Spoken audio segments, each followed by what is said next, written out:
I'm standing here with Coach Feldman. Obviously, you've had a few overtime games this year, but now you come out the victor. Please give me your thoughts. Yeah, well, we've had a tie, a loss, no, two ties, a loss, and now the win. So it kind of balanced out, didn't it? I thought we were the better team in the second half, and I thought they hustled us and really out-hustled us and hustled us in the first half. I liked our response in the second half, and I felt we had the momentum going into overtime. And if we could keep it high or raise it even another notch, that we had a chance of pulling out the win. And this one meant a lot to our kids. They hadn't beaten Dartmouth, the senior class, in their 4 years here. Well, now they have, but they hadn't 3 times previously, and it was a big one for them. You said there was a good response in the second half. What did you say to them at halftime? I told them they were being out-hustled and being hustled. I thought that we were getting it taken to us a little bit. And that's something you can control. No matter if your skill is on, or you don't have the touch, or you just can't play fast enough with your technique for what the other team is bringing. But one thing you can control is that you're not going to get hustled. And I thought we were getting pushed around, and we had some tactical conversation, but majority of it was we're not going to let them take us off the ball.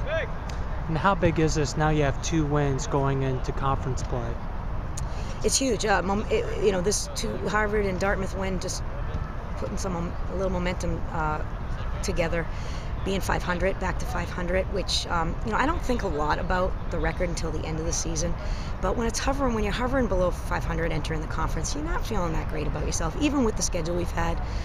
And the fact that we scored 2 goals and came back after being down 1 is a huge boost, because we were pressing a little bit, and I think the kids were starting to individually not feel very confident about putting it in the back of the net. And now I think a lot of that pressure is off, and I think we'll see a more aggressive attack, even more than we've had. I think we're really starting to come together in attack. And then what do you need to work on? Obviously, you just mentioned the attack. What else would you like to work on before Binghamton? Well, that's a great question.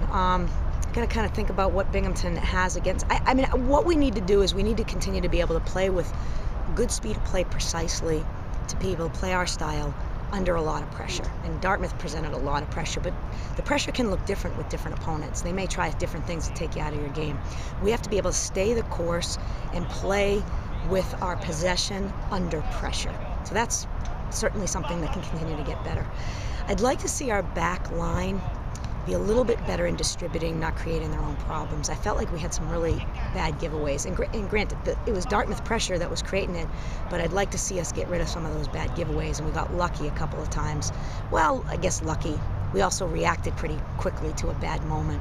And I think we have to keep getting more precise in finishing, crossing, hitting our targets, and finishing moments. So that's something we can continue to improve on. So I'd say those 3 areas. All right, thanks, Coach. Thanks, Scott.